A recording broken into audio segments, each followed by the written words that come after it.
Friends, কৃষক বন্ধু প্রকল্প রিলেটেড আরও একটি নতুন ভিডিওতে আপনাদের সকলকে জানাই স্বাগতম। কৃষক বন্ধু নতুন প্রকল্পের মাধ্যমে আবেদনকারী নতুন ও পুরনো কৃষকরা কবে টাকা পাবেন, আজকের এই ভিডিওতে আমরা আপনাদেরকে ডিটেলসে জানাবো। পশ্চিমবঙ্গ রাজ্য সরকার দ্বারা শুরু করা এই কৃষক বন্ধু নতুন প্রকল্পের মাধ্যমে কৃষকদের সর্বোচ্চ 10,000 এবং সর্বনিম্ন 4,000 টাকা আর্থিক সাহায্য পান কৃষকরা। ইতিমধ্যে এই প্রকল্পের মাধ্যমে 2 লক্ষ টাকা মৃত্যুজনিত সহায়তা দেওয়া হচ্ছে। তো কৃষক বন্ধু নতুন প্রকল্পের মাধ্যমে যে কমন দুটি সুবিধা সেটি কিন্তু আলোচনা আপনাকে করলাম। তবে আপনারা কবে এই খরিফ 2024 মরশুমে টাকা পাবেন সেটা যে আপনারা জানতে চাইছেন, তাই ভিডিওটি আপনারা অবশ্যই কিন্তু পুরোপুরিভাবে দেখবেন প্রথম থেকে শেষ পর্যন্ত, তাহলে ক্লিয়ার হবেন এই প্রকল্পের মাধ্যমে যে টাকা সেটি কবে কৃষকের ব্যাংক অ্যাকাউন্টে ক্রেডিট হতে চলেছে। দেখুন, কৃষক বন্ধু প্রকল্পই রাজ্য সরকারই কিন্তু শুরু করেছিলেন এট ফার্স্ট, অ্যান্ড এই প্রকল্পের মাধ্যমে কৃষকদের যে আর্থিক সাহায্য দেওয়া হচ্ছে সেটি সরাসরি তাদের ব্যাংক অ্যাকাউন্টে কিন্তু চলে যাচ্ছিল।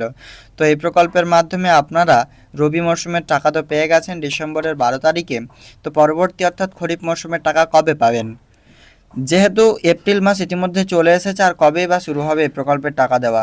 তো দেখুন, আপনারা জানেন এই প্রকল্পের মাধ্যমে যে টাকাটি আপনারা ব্যাংক অ্যাকাউন্টে পাবেন সেটি শুরু হচ্ছে এপ্রিল টু সেপ্টেম্বর মাসের মধ্যে, মানে এপ্রিল মাস থেকে নিয়ে সেপ্টেম্বর মাসের মধ্যে আপনাদের ব্যাংক অ্যাকাউন্টে ক্রেডিট হবে টাকাটি। তবে সেটা এপ্রিল মাসে হবে কি মে মাসে হবে, জুন জুলাই কোন মাসে হবে সেটা কিন্তু নির্ধারিত নেই। তবে এপ্রিল টু সেপ্টেম্বর মাসের মধ্যে 100% আপনাদের টাকা দেবে। তো আমরা এখান থেকে বুঝতে পারছি টাকা আমরা পাবোই। তবে স্ট্যাটাস আপনাকে চেক করতে হবে। স্ট্যাটাস চেক করবার জন্য সিম্পলি কৃষকবন্ধু.net অফিসিয়াল ওয়েবসাইটে চলে যাবেন। কৃষকবন্ধু.net ওয়েবসাইটে যাওয়ার পর আপনি স্ট্যাটাসটা অবশ্যই চেক করবেন।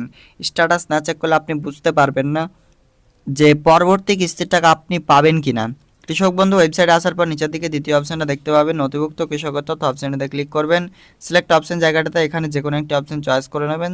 তো এখানে যখনই চয়েস করবেন I am not a robot অপশানে ক্লিক করবেন। এরপর কিন্তু আইডি কার্ড নম্বরটি আপনি বসিয়ে দেবেন। মাথায় রাখবেন যেটা দেবেন সেটাই যেন আপনার এখানে ভ্যালিড আইডি কার্ড নাম্বার হয়। তো দেখুন ফ্রেন্ডস, অনস্ক্রিনে একজন কৃষকের স্ট্যাটাস বর্তমানে লক্ষ্য করুন। এই জায়গাগুলোতে স্ট্যাটাস অ্যাপ্রুভড রয়েছে, যেন আপনারও এরকম অ্যাপ্রুভড থাকে। যদি অ্যাপ্রুভড না থাকে সেক্ষেত্রে আপনারা কিন্তু টাকা পাবেন না। আর এখানে ট্রানজ্যাকশন স্ট্যাটাস দেখতে পাচ্ছেন, এটা যেন আপনার ট্রানজ্যাকশন সাকসেসের যে জায়গাটাতে অ্যাকাউন্ট এডি আপলোডেড, ডিডি আপলোড, এরপর অ্যাকাউন্ট ভ্যালিড, এই যেন স্ট্যাটাস আসে।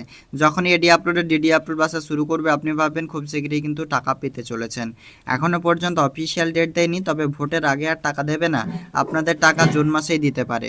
2021 সালেও যেমন জুন মাসে দিয়েছিল, 22 সালেও জুন মাসে দিয়েছে, তাই 24 সালে আপনাদের কিন্তু এই প্রকল্পের মাধ্যমে টাকা সেটি জুন মাসেই কিন্তু দিতে পারেন।